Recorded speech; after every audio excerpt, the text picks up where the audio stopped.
are starting here with number 8. This should be the last video for this assignment. 8.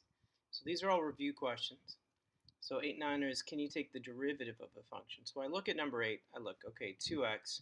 When I see a fraction, or if I see a radical, I want to write it as a exponent. So instead of negative 3 over x cubed, I'm first going to write it as negative 3x to the negative 3. They're equivalent, but then I can do the power rule for calculus. Now I can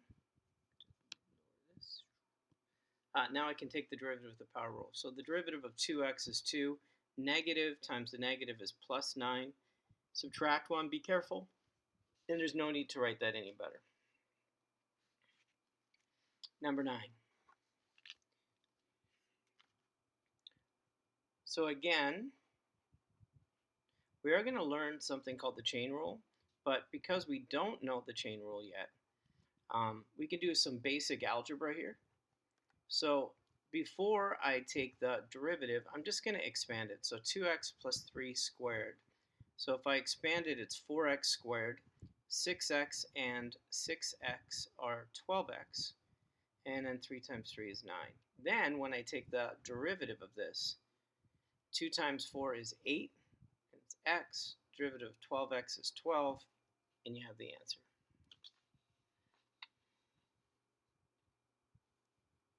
Number 10. For number 10, you're asked to evaluate the derivative at the indicated points for number 10 and 11. So step 1 is I need to make sure I understand how to find the derivative. So I have 2x, and then I have the square root of x. Well, I'm going to write that as x to the half. Then, I know you don't see it, but there's an exponent 1, and when you multiply and the bases are the same, you add them. So I'm going to add the exponents, 1 plus a half. That's 1 1/2 or 3 over 2. Now we're at a situation where we can take the derivative. So 3 over 2 times 2. The 2's divide out. That leaves me just with 3. Then subtract. And so the shortcut would be 3 take away 2. That's 1. So it's 1 over 2. Then once you have the derivative, plug in the point. We only need the x coordinate, so that's 4. So that is the correct answer. If you had to simplify it, the exponent 1/2 means square root, so the square root of 4 is 2, and then 3 times 2 is 6. Number 11. So again, step 1 is I want to write this in a way where I can apply shortcuts, calculus rules, to take the derivative. So when I see a radical, I want to write it as a power, as an exponent. So the cube root of x squared would be 2/3. So the cube root is the denominator, the square is the numerator. Then I'm going to take the derivative. So 2/3 times 1, that's 2/3. Subtract 2, take away 3 is -1. And it's over 3. So there's the derivative. Then all I need is the x coordinate there, which is -8. So substitute -8 in. I'll simplify it. So what is -8 to the -1/3? What does that mean? So first of all, cube root of 8. What number 3 times itself is -8? And that's -2. So -2 times -2 times -2. What does the negative exponent do to -2? It does the reciprocal. So the reciprocal of -2 is -1/2. Then the 2's divide out and you get -1/3. Number 12, you're asked to do the second derivative. So in order to do the second derivative, you have to do the first derivative. In order to do the first derivative, we just need to do some algebra to expand this. So we have x times x minus 2. So can you expand that? Get rid of the parentheses by distributing the x. So you have x squared minus 2x. The first derivative then would be 2x subtract 2. The second derivative then would be the derivative of 2x is 2, and the derivative of -2 is 0. So it's just 2. Number 13.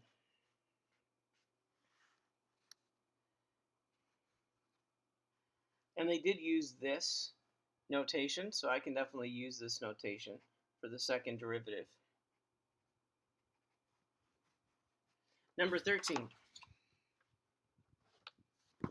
Find an equation of a tangent line. So as soon as I know what I'm asked to find, I organize it in a way that makes sense to me. So to find the equation of a tangent line, I need an x-coordinate. That's 1. I need a y-coordinate. Well, I need to plug in 1 to get an answer. So when you plug 1 in, it's actually pretty simple to simplify. When you plug 1 in, you get -1. And then I need to take the derivative in order to find the slope. So it's the derivative at 1 is what I'm looking for. The derivative at 1 will give me the slope. So what's the derivative of f at x? So remember, f at x equals 2x to the 4th minus 3x cubed. So the derivative of that is 8x cubed, 9, so subtract 9x squared. Then you're going to plug 1 into that. So if you plug 1 into there, you're left with 8 take away 9, which is -1. Now write the equation of a tangent line. So it would be y equals, the slope is -1. For the x-coordinate, change the sign. So it'll be x minus 1. For the y-coordinate, keep the sign. Perfect. And that's it. If you needed to simplify this at all, like for multiple choice, that would be -x. And negative times a negative is +1, take away 1. So you'd actually only be left with 0 or just -x. That's what it simplifies to. 14. It says find a point on the graph where a tangent line has a slope of -4. So tangent and slope mean derivative. So I'm going to take the derivative. So f at x equals x to the 4th plus 3. The derivative of that is just the power rule. It's ready to go for a shortcut. 4x cubed. And the derivative of 3 is 0, so I don't write that down. Then I take that, the derivative, which is the slope, and make it equal to the slope, which is -4. So I take the derivative, make it equal to -4, because I know what the derivative equals. I want to find the x and the y coordinate that go with that. So I'm going to solve for x, so I'm going to divide by 4. That's -1. I'm going to cube root. Now when you cube root both sides, what number 3 times itself is -1? And the answer here is only one answer. It's not a quadratic. So there's only one answer possible. It's a -1 times -1 times -1 that equals -1. So the x-coordinate is -1. To find the y-coordinate, you go back into the function, not the derivative. You plug -1 in and find the y-coordinate. So that becomes +1 plus 3, which is 4. So at what point is the slope of the tangent line -4? And the point, x and y coordinate, would be -1 and 4. Number 15.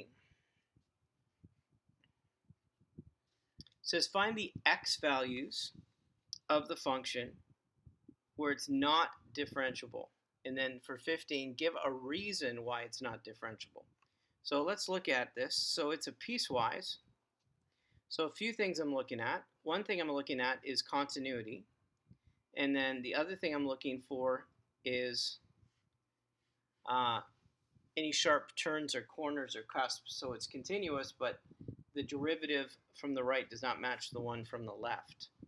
All right, so let's look at this one to begin with. This is when x is less than or equal to 2. This is when x is bigger than 2. So the first thing I notice is there's a rational. So I'm going to look first to know where it's not continuous. So if there's a discontinuity, you can't take a derivative there. So I look and I see a rational. So I look at the denominator. If I take x squared, subtract 1, and make it equal to 0, if I solve for it, so add 1 and square root, there are two answers here. So +1 and -1, it is not continuous here. Both +1 and -1 are in the restriction because both of them are less than or equal to 2. So first of all, it is not differentiable at x equals positive or -1, y, because at x equals positive negative 1, it is not continuous, or there's a discontinuity. Continuous. I just had a brain fart. There we go. So is there any other possibility where it may not be differentiable? So the other possibility is I look and where the two pieces come together. So at positive 2, what happens? So for f of x, as it's approaching 2 from the left, what would it equal? So from the left, if you plug in 2, you get 2 over 4 take away 1, which is 3. If you look at f of x as x approaches 2 from the right, what's the value of the function from the right? You plug 2 in here, 2 take away 1, and you get 1. They don't match. So there's that jump. So it is not differentiable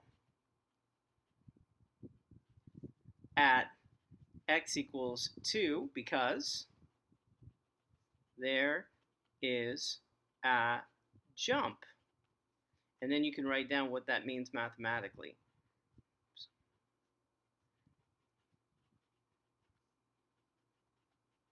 So mathematically, that jump there, so that as x approaches 2 from the left, it does not equal as x approaches 2 from the right. That is that mathematical definition of what a jump is. So where are the x values where it's not continuous? At positive and negative 1 and at positive 2. All right, 3 left. 16. At number 16, use the limit definition. But you know what? We need to practice it so we don't forget it. Can't always use shortcuts.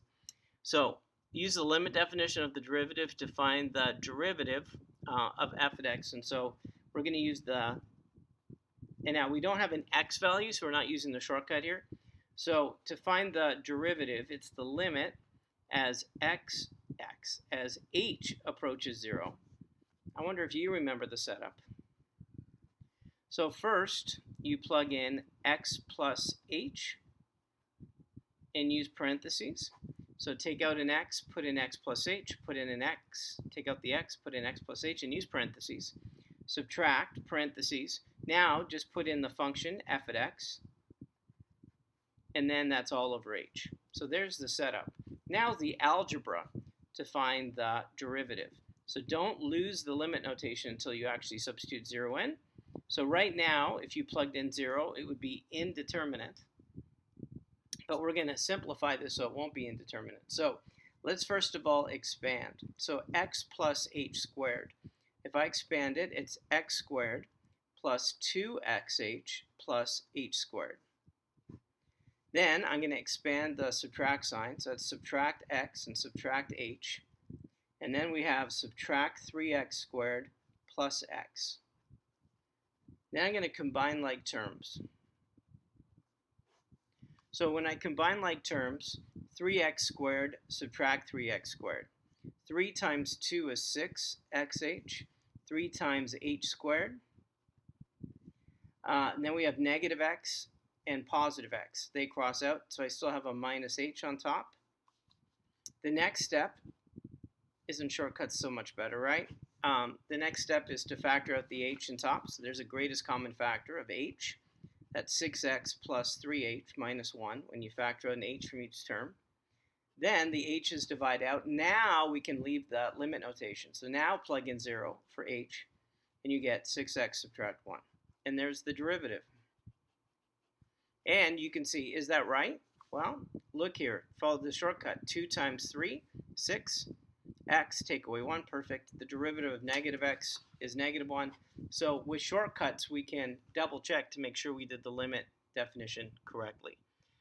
Number 17. If f of x equals x cubed plus find the instantaneous rate of change. Now, they're not telling me to use limit, so I won't. So the idea here is, do you know what the words instantaneous change means? So instantaneous change means the derivative, like the slope of the tangent line. So instantaneous change, what's the derivative? We can use shortcuts. That's 3x squared, and the derivative of 5 is 0. And then what is it at 1? So then take that derivative, plug in 1, and the answer is 3. 18 says find the average rate of change between 0 and 2. So if I want to find the A rock, that is the change in y over the change in x using 2 points. So that's the slope formula from algebra. So that's f at 2 subtract f at 0, and that's 2 take away 0. So I'm going to plug in 2 into here. So if I plug 2 into here, I'm just going to do it. 2 cubed is 8, plus 5 is 13. Plug in 0, and you get 5. And then 2 take away 0 is 2. That is 13 take away 5 is 8, and then 8 divided by 2, the average rate of change is 4. So instantaneous rate of change, that means derivative. Average rate of change, that means algebra, and using the slope formula to solve it. All right, Mr. G Math over and out. I am proud of you. You're doing your work, and until next time.